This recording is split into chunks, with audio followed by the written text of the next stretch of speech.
লাখো শহীদের রক্তের বিনিময়ে আবারও ফিরে পেলাম স্বাধীন একটা দেশ। তো স্বাধীন বাংলাদেশ যাকে বলা হয়, 1971 সালে যখন স্বাধীনতা হয়েছিল তখন আমরা দেখতে পাইনি। তো এখন হচ্ছে 2024 সাল, আর 24 সালে এসে এত বড় একটা যুদ্ধের সম্মুখীন হব সেটা কখনো ভাবতেই পারিনি। তো যাই হোক, হাজারো শিক্ষার্থী ভাই বোনদের অসংখ্য ধন্যবাদ জানাচ্ছি, আমার শহীদ ভাই বোনদের। তো তাদেরকে শ্রদ্ধা ও ভালোবাসা মানে যা প্রকাশ করার মতো নয় আসলে। তো তারা যে তাদের রক্তের বিনিময়ে আমাদের দেশটাকে স্বাধীন করে দিয়ে গেছে, তো সেটা বলে ভাষায় প্রকাশ করতে পারবো না। তো সেই জন্য তাদের জন্য অনেক বেশি শ্রদ্ধা ও ভালোবাসা দিয়ে আজকের ভিডিওটি শুরু করছি। আশা করছি আমার প্রিয় আপু ভাইয়েরা, আঙ্কেল আন্টিরা, ছোট্ট সোনামণিরা যে যেখান থেকে বসে আমার ভিডিওটি দেখছেন সবাই অনেক ভালো আছেন ও সুস্থ আছেন। আলহামদুলিল্লাহ আমরাও বেশ ভালো আছি। তো প্রতিদিনের মতো আবারও চলে আসলাম নতুন আরও একটি লাইফস্টাইল ব্লগ নিয়ে। আজকের ব্লগটি হচ্ছে দুপুরবেলা থেকে শুরু করেছি।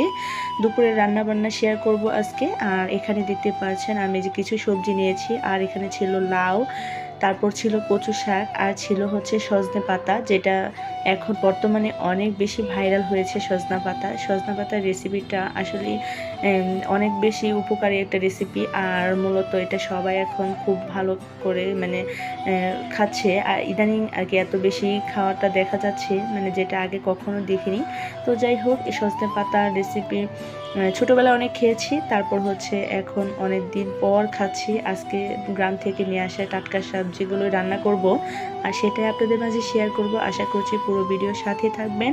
আর একটা লাইক দিতে কেউ ভুল করবেন না আমার প্রিয় আপু ভাইয়েরা, প্লিজ আগে একটা লাইক করে দেবেন, তারপর হচ্ছে পুরো ভিডিওর সাথে থাকবেন ইনশাল্লাহ বলে একটা কমেন্টস করবেন। কারণ হচ্ছে এই যে দেখতে পাচ্ছেন, আপনাদের একটা লাইক কিন্তু আমাদের জন্য খুবই প্রয়োজন। আর কথা বলতে বলতে এখন হচ্ছে আমি লাউটাকে ছিলে নিচ্ছি, আর এখানে লাউটাকে খুবই পাতলা করে ছিলে নিচ্ছিলাম, কারণ লাউ যত পাতলা করে ছিলানো হবে ততটাই দেখতে ভালো লাগবে এবং খেতেও ভালো লাগবে। আর দেখতে পাচ্ছেন আমার লাউটা কিন্তু উপরে একদমই সবুজ ছিল। আর এখন এটাকে কেটে নিচ্ছি। আজকে লাউ হচ্ছে আমি মাছ দিয়ে রান্না করব, বড় মাছ।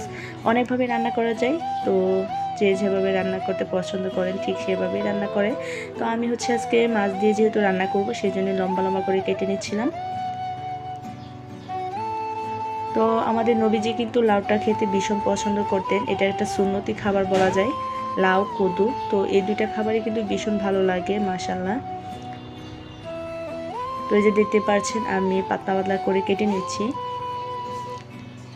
তো লাউটা একদমই কচি ছিল, আর এটা কিন্তু খেতেও অসম্ভব মজা ছিল।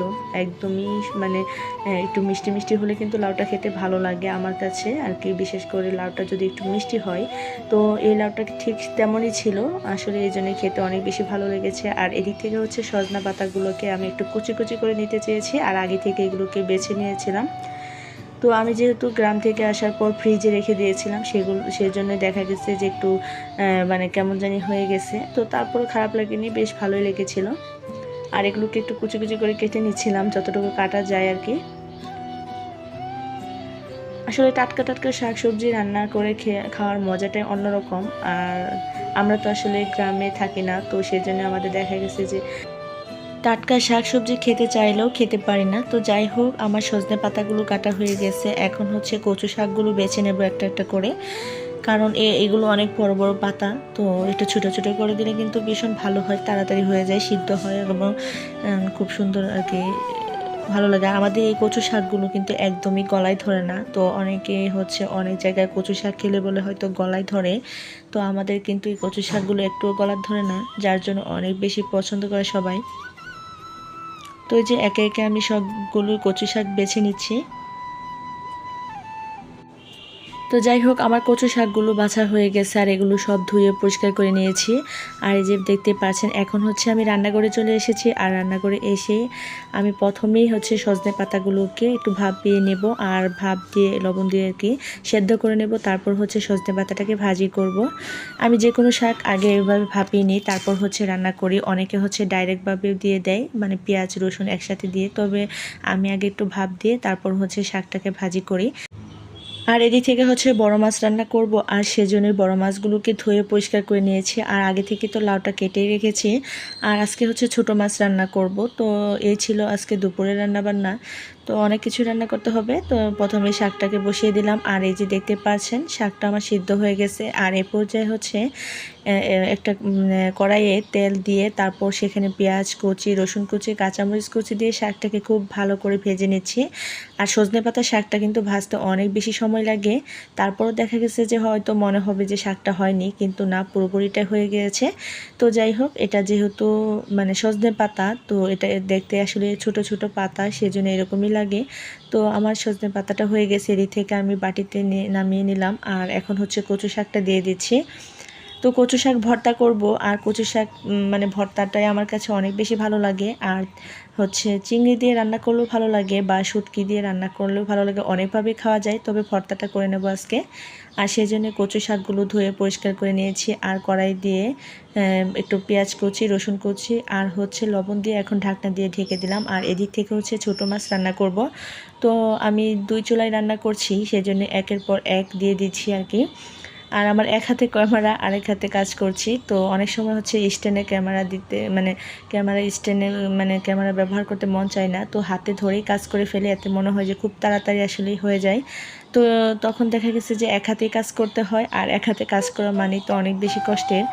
তো তারপরে একটা প্যারা মনে হয় না, কেন জানি মনে হয় যে স্ট্যান্ডের মধ্যে ক্যামেরা লাগালে মানে খুব একটা সময়ের দরকার। আর আমার যেহেতু ক্যামেরাম্যান নেই, আমি নিজেই ক্যামেরাম্যান, তাই আমি নিজের কাজ নিজেই করে থাকি সব কিছু। আর এদিক থেকে হচ্ছে ছোটো মাছটাকে বসিয়ে দিলাম। আর এখন হচ্ছে কচু শাকগুলো সিদ্ধ হয়ে গেছে, এগুলোকে উলটপালট করে দিচ্ছি। তো এই যে দেখতে পাচ্ছেন আমার এক কড়াই কচু শাক মিলিয়ে কতটুকু হয়েছে দেখতে পাচ্ছেন। আর অনেক সুন্দর একটা কালার চলে এসেছে, একদমই সবুজ ছিল। তো খুব সুন্দর একটা গ্রান বের হয়েছে, যেটা মানে শুনলে মনে হয় যে আসলে এখনই খেতে ইচ্ছে করছে, এরকমটা আর কি।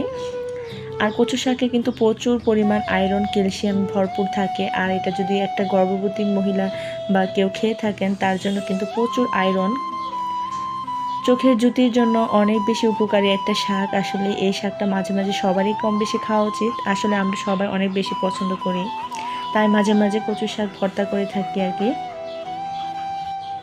তো এদিক থেকে আমার কচু শাক ভর্তাটা হয়ে গেছে। আর এখন হচ্ছে ছোটো মাছের তরকারিটা অনেকটাই হয়ে গেছে। আর কিছুক্ষণ মানে এটাকে রান্না করে নেব, কারণ যেহেতু ছোটো মাছের চচ্চড়ি করছি, তো এটাকে একদমই শুকিয়ে ফেলবো, তাহলে খেতে ভীষণ ভালো লাগবে। তো আসলে অনেকভাবে খাওয়া যায়, তো আমরা একটু ছোটো মাছের তরকারিটাকে এভাবে শুকনো করে মানে রান্না করি, তা সেজন্য অনেক বেশি ভালো লাগে খেতে, মানে পোড়া পোড়া হলে অনেক ভালো লাগে। আর কাঁঠালের বিচির তরকারি তো কোনো কথাই নেই, ছোটো মাছ দিয়ে কাঁঠালের বিচি আর কদু একসঙ্গে রান্না করলে অনেক বেশি ভালো লাগে। যে সকল আপু ভাইয়েরা আমার ভিডিওর পাশে আছেন এখন পর্যন্ত, তাদের সকলকে অসংখ্য অসংখ্য ধন্যবাদ জানাচ্ছি পুরো ভিডিওর সাথে থাকার জন্য। আর যারা অলরেডি আমার চ্যানেলটিকে একদমই ভিজিট করেননি, তো প্লিজ চাইলে ভিজিট করে আসতে পারেন।